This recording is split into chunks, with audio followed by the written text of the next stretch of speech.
Welcome to It Takes Two. I'm Blair. I'm Chris. And today we'll be talking about Love is Blind, Season 6, Episode 8. Listen here, I need you to subscribe, like, share, comment, like this video. I want 150 likes. That's a lot of likes, but I think we're going to earn our likes today. Also, go back and watch Episode 7. We just recorded Episode 7. If you didn't, we have 1 through 8 right now. We're going to have the 9th episode tomorrow. You ready, Blair? I'm ready. Let's go. Chelsea and Jimmy. Yeah. So we are making some visits to people's homes this episode. Chelsea's roommate, Tiffany, meets them at her apartment. Mm-hmm. Jimmy thinks that the roommate is too much and he could not live there. Okay. They get to Jimmy's place. He has a studio apartment, but it's actually pretty spacious. After the wedding, they think they'd probably move into Jimmy's spot. I'm sorry. If I have a studio spot and I know you said Chelsea have a roommate. Yeah. We may have to find a new place. Yeah. Because a studio spot is big and it feels good when it's just you. But you gonna move Chelsea in there, her and her insecurities moving in with you. It'll crowd the place. You gonna realize that I have nowhere to go. Feel like 50 people in there. Exactly. AD and Clay. Yeah. Clay got his house in 2021. Yeah. He thinks that the house is family ready. They're looking around the house. He has a vision board. Mm-hmm. He has books. He has a Hall of Fame jersey that he had from after graduating college. Mm-hmm. And AD is impressed. She can see herself raising a family there. What did you think about this scene, Blair? I thought it was cool. I liked his house. I thought it was nice. He was a homeowner, and his house seemed clean enough. So I was like, this is nice. Are we having a heel turn? And when I say heel turn, maybe the other way, to where a face turn, heels and faces, good guy, bad guy.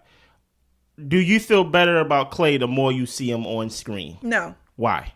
It still feels like he's trying. I feel like and I know I say he's trying, and I think trying is a good thing, trying to be a better person, but it just seems like it's so different from how he actually is. How do we know how he actually is? I mean, from in the pods and him talking about looks is very important, him yelling at her, him crying, being real, difficult, having a difficult time regulating his emotions. Mm-hmm.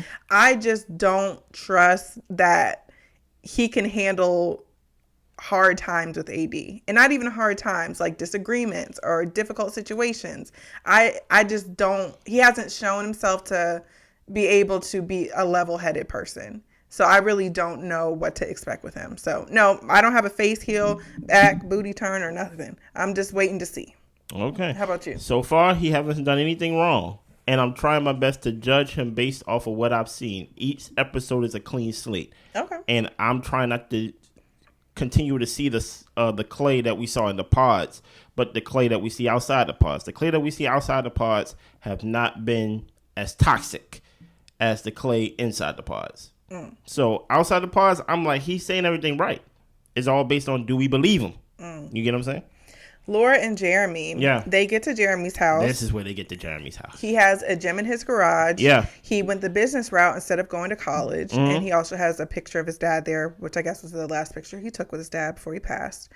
Jeremy's mom has a letter for them in the house, and she's happy for them and tells them congratulations. Mm-hmm. Laura's talking about the house looks staged because it is actually really clean. He has really nice utensils, they're matching, and she's just like, I just was not expecting a guy could live like this. Mm-hmm. Even the fridge is organized.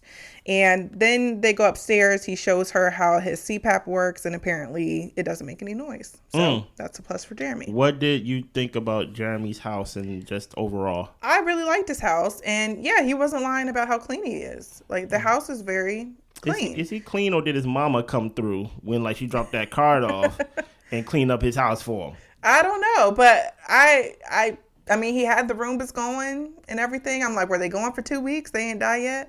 But I don't know. No, he probably just had it on when he walked in and things like that, turned on from his phone or whatever. But my thing is this, right? There's something about Jeremy that he's hiding. I don't believe people he don't seem perfect, but it just seems like, hey, sometimes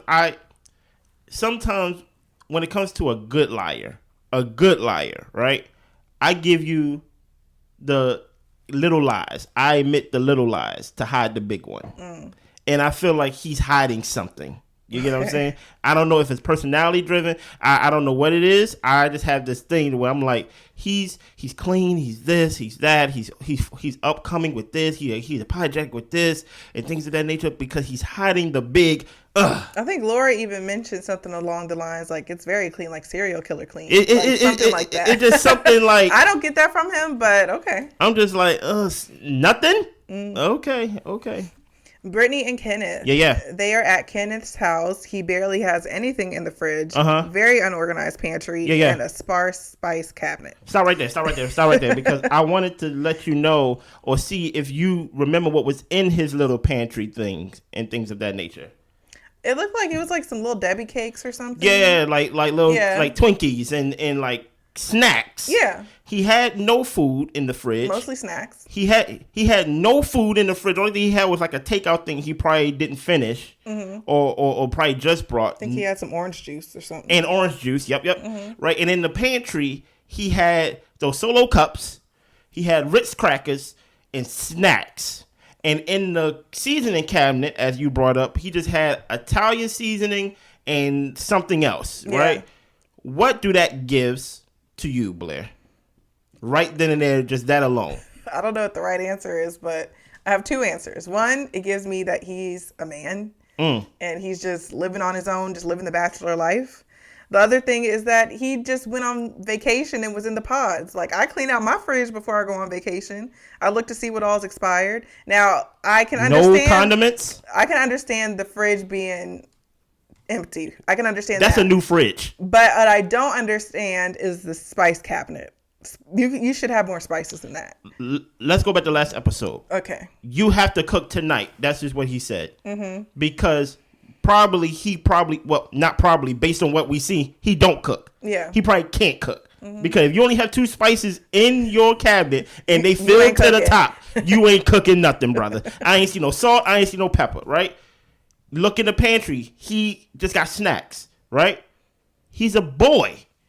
Yeah. He's a teenage boy. That's not a man's house and things like that. To where, like, you ain't got no condiments. It's one thing if you're getting rid of food, but you didn't give no type of sense. There's no sense of this anything been in this fridge. Nothing in the freezer? Nothing? Come on, man. That's immature. I told y'all about those church guys, man. I told y'all. Those people that, quote unquote, want to put, and here's the thing. I grew up in church all my life. I am a Christian. Jesus all the way. You're a church guy. Right? But I am not no like weird church guy where I'm putting Jesus in the forefront when like it comes to dating, because it hides the immaturity. It hides the actual trivial things that I like lack. And he lacks like cooking, the like normal amenities that guys got to go through to survive.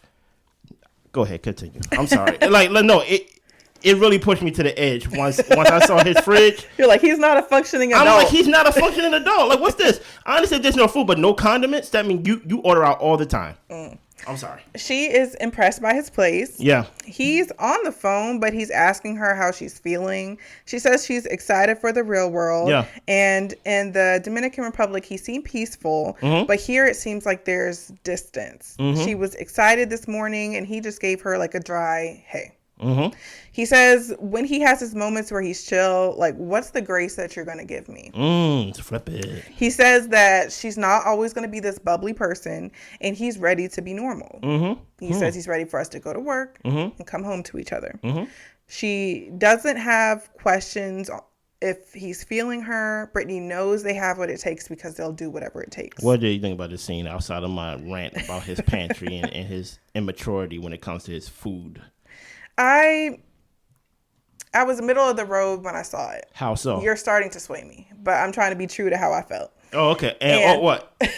Is what I say just sway you a little bit? You're swaying me, but I'm trying to get my honest first thought opinions. Okay. Well, give me all of them. And initially, I was like, yeah, like people don't just like wake up and like want to talk. Yeah. Like, or if we're going to work and coming home, I need some time to decompress. Yes. I want to watch a show, eat something, chill. And, I'm going to ask you how your day is, give you a kiss or whatever. But I'm not going to be the way I was on vacation. Of course. You can do that, baby. That was my initial thought. He's going to be different when he's home. And maybe she needs to understand that he just wants to be quiet. And I'm a quiet person. Okay. So I'm just like, I can get that. Mm-hmm. At the same time, the more that you're talking to me, the more I'm hearing what you're saying. And the fact that we watched the whole episode, I started feeling that maybe he isn't as into her, or maybe he doesn't know what it takes for a successful relationship. Like, it doesn't seem that he's putting in any effort. I mean, he's just saying, we're good, let's live life normally. Mm-hmm. But I just met you. Mm-hmm. You still have to kind of court me. Mm-hmm. You have to make me want you in a way. You have to show up. And I think that he's handling it as though they've been together for 10 years. Mm-hmm. They just met each other. So that spark is already gone? You got to put some elbow grease in at the beginning and throughout the relationship, but especially at the beginning. So what are your thoughts? Listen here, you know, like once I saw that pantry and things like that, and once he wasn't talking on that boat, and once he over there, and once he did the flip it, bop it, things like that, twist it, when he flipped it on her with the whole like, hey, you're not gonna be bubbly every day. Well, we ain't talking about me. We talking about you. You get what I'm saying? Something Blair said in episode 5. Go back to episode 5 when James was trying to prove to Chelsea, I love you, I love you, I love you, I love you. You're beautiful, you're gorgeous, you're gorgeous, you're gorgeous. And Blair says something about, yeah, she's hearing the words, but there's no energy behind it. So that's why she's quote unquote insecure on top of her already insecurity and things like that. So she's feeling the energy.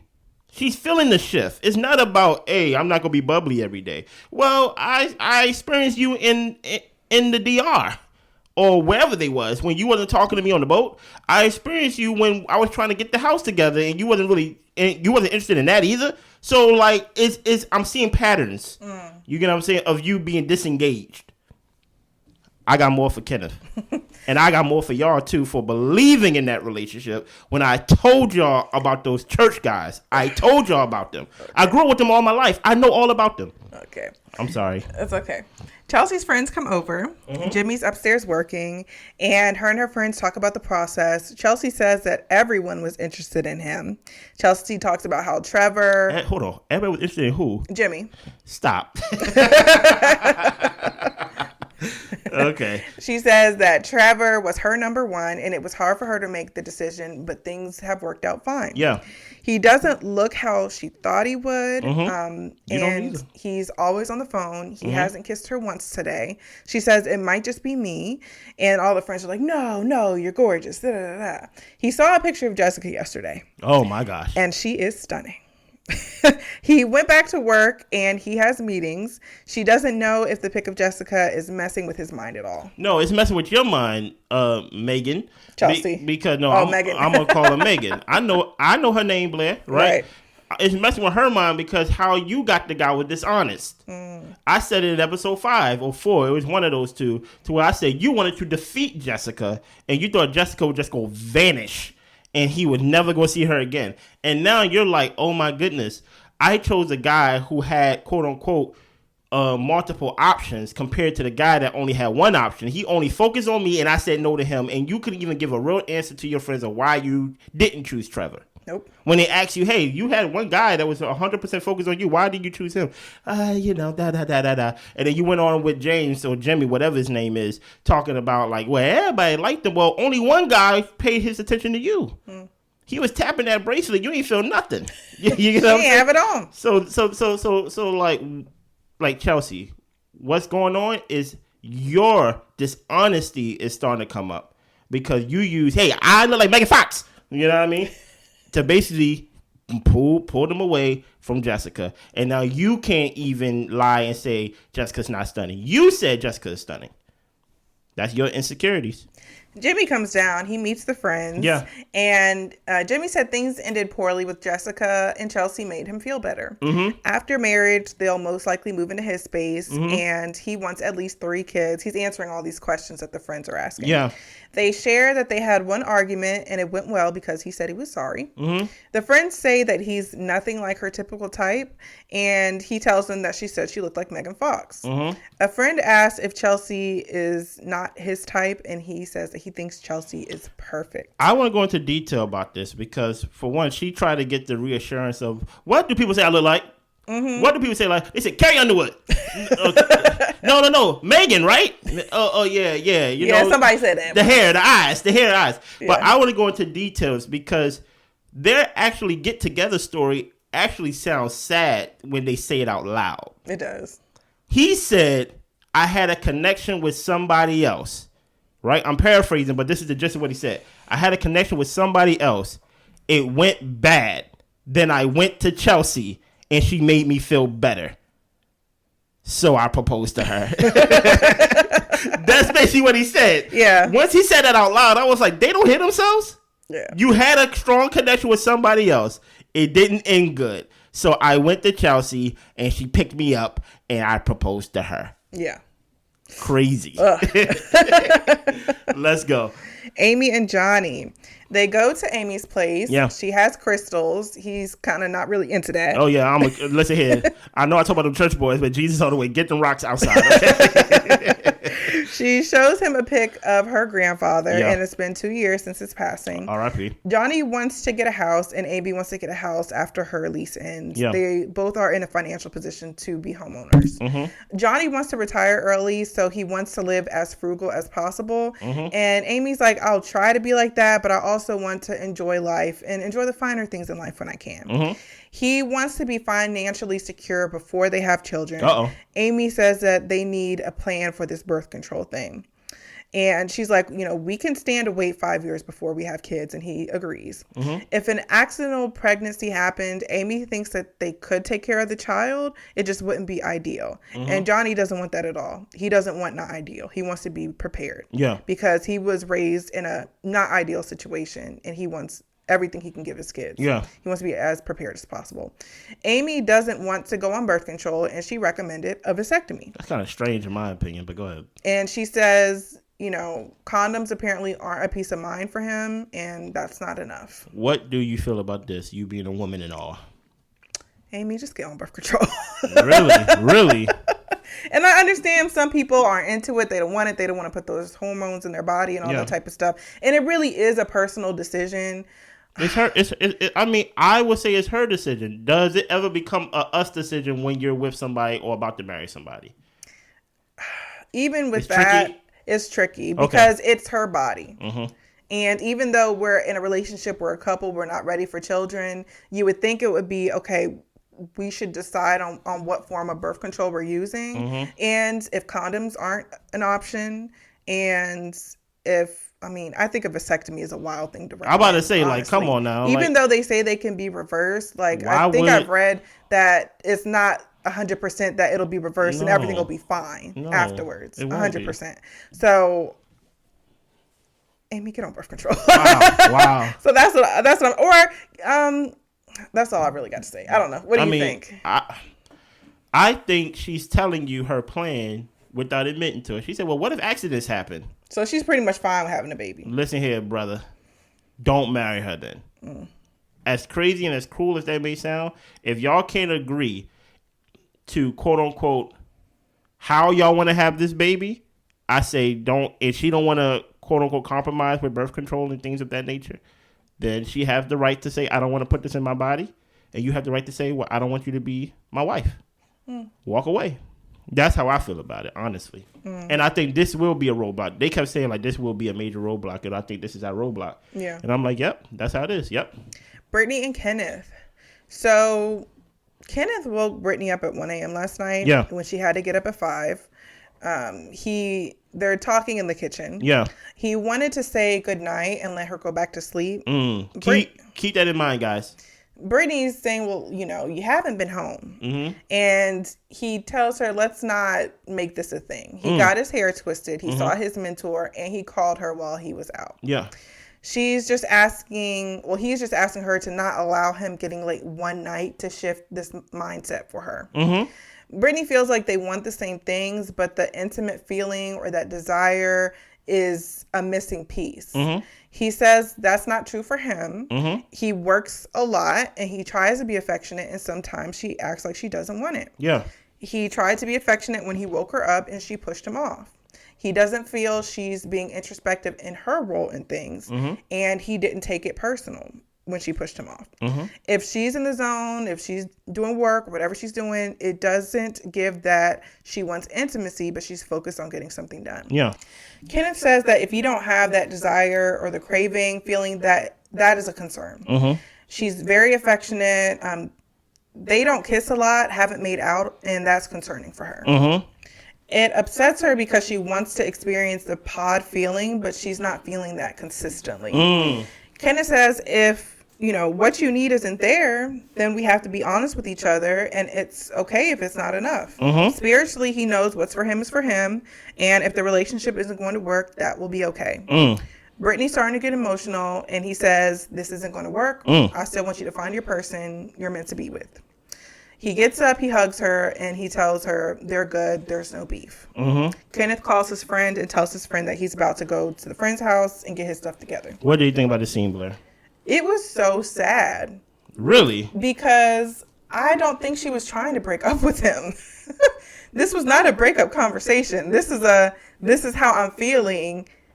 Match me, meet me somewhere. Talk to me so that way I'm confident in where we are and what I know you'll do to help me feel better. Yeah.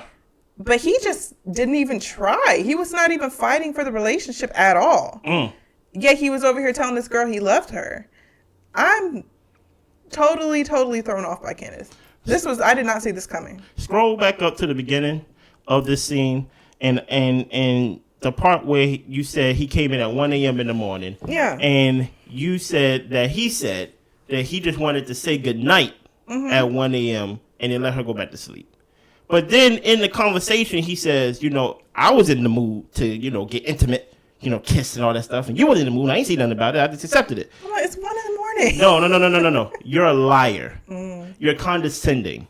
You're a gaslighter, right? Because, for one, school ends at 3 o'clock. So this work all day thing, I don't get. You're a principal, right? Maybe they got stuff to do after school. Okay, I don't know what they do. Maybe they stay to what, 5, 6? That's still not all day, right? And even though you tried to quote unquote give little signs of like, hey, I called you, I FaceTime you of every stop I made, to get my hair retwisted and things like that. I had lunch with my mentor. It's so funny. You stack your whole day with a whole bunch of things to do, knowing that you got somebody home to connect with and you got a marriage to do in less than 21 days. It's crazy. Your mentor been there. Your mentor was there when you wasn't there for 2 weeks in the pod. Right. Come on now. Don't play me, Kenneth. I know about y'all church guys. I know about y'all. You get what I'm saying? I think AD put a seed in his head and he couldn't see past that. He said, are you ready? Is she ready to quote unquote to raise your black babies? Are you prepared for how people are going to perceive y'all as a black man and a white woman, right? And my whole thing is, if AD put that in your head and you didn't think of that while you was in the pods, you are ill prepared. And I don't know how ill prepared you are when you're the principal of a school. Kenneth, this was the biggest heel turn of the show that nobody saw coming because everybody was prepared for Clay to fail and do something bad, and Clay have done nothing yet. You get what I'm saying? But you have shown your disinterest when y'all was on vacation. You have shown your disinterest when y'all was in the apartments when she was getting things together. You have shown your disinterest when you just came in, talk about 1 o'clock, and I just wanted to wake you up, knowing that you had to wake up at 5. And you're like a kid saying, well, I just wanted to hear goodnight. How old are you? Kenneth, get off my show. I don't want to see Kenneth no more. Yeah, I was over him after that. And the fact that he wasn't really trying to console her. I think he was still on his phone. He was on his phone like, you good? When she was sitting there breaking down crying. And I'm just like, so did this mean anything to you? No, it didn't. No, it didn't. Like, why are you even here? He's a clown. Chelsea and Jimmy. Jimmy enjoyed meeting her friends, and she was worried about him today. She thought he was in a mood.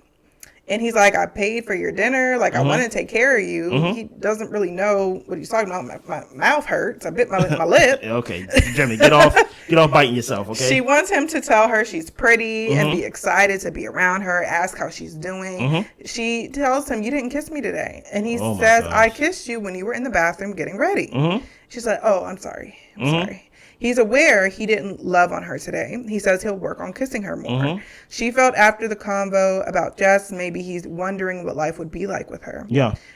He tells her he brought it up because Jeremy brought it up to him, and Jeremy showed him her Instagram and said she looked like a Kardashian. He wanted to fill Chelsea in on the conversation. And trust me, that was the PG version of the conversation. Chelsea was thinking maybe he was thinking he effed up. He apologizes for getting busy today. Chelsea's like, she says he loves her, but is very dry. She just wants him to want her. She feels like she's trying to throw everything out there so he can see what she's like and what she'd be like as a wife. She feels that she's not getting to see who he is. And I feel like, Chelsea, I think you're seeing exactly who he is. Believe it. She's not feeling the love. He says, I love you, but I can't tell you I love you every hour of the day. He bit his lip. It hurts to talk. He tells her truthfully she's been clingy. Chelsea starts crying, telling him he's being rude. She's given 100% to everyone she's ever been with, and she feels bad hearing that. She doesn't want to be with someone who says she's clingy. He's saying that's not her whole personality, but the past 2 days she has been clingy. You've been clingy, girl. She says, maybe I should be at my house. Maybe I should leave. She says, you didn't kiss me once today, and you never tell me you love me. She says he started causing problems once he saw Jess's picture. Jessica says, Chelsea says that she watched TV and had sex with him. And Jimmy says, if we're going to bring up the sex, you're the one who wanted it, and we can kind of chill out on that. Yeah, please. We can relax on that as well. I'm getting scabs. Chelsea walks off. Jimmy heads to his apartment because he needs space. What did you think of the scene, Blair? First of all, I thought it was hilarious. I was cracking up the whole time. Maybe I shouldn't have been. But I thought it was so funny because, Chelsea, how are you going to say in one breath he didn't kiss you, he doesn't tell you he loves you, and then he turns around and explains, yes, I did, and this is when I did it. And then at the end of the conversation, you say it again. Listen, he said, I can't convince Chelsea of nothing. He said he kissed her at least 2 times a day. Even reality can't convince Chelsea of anything. No. Chelsea's going to have in her head what she believes, and you are not going to change her mind. Also, yeah, Jimmy, you're not coming across that you're really into her. Oh, wow. Okay, we give some blame to James. You're really not. Like, as much as you say it, it sounds like you're trying to convince yourself. But he had sex with her. And she's picking up on that. Well, the fact that he said that he can chill out on that too, I think that should tell her everything she needs to know. Now, Chelsea talking about the Jessica thing and thinking maybe he's switching up because he saw Jessica. That could very well be true. But he's not going to admit that to you. No. So, I don't even know. I mean, I don't fault her for bringing that up in conversation, but Chelsea, he's not going to ever convince you of anything. No. So I really don't know what she wants him to do, honestly. Look, this is what you call voices in your head. Those are called guilty conscience.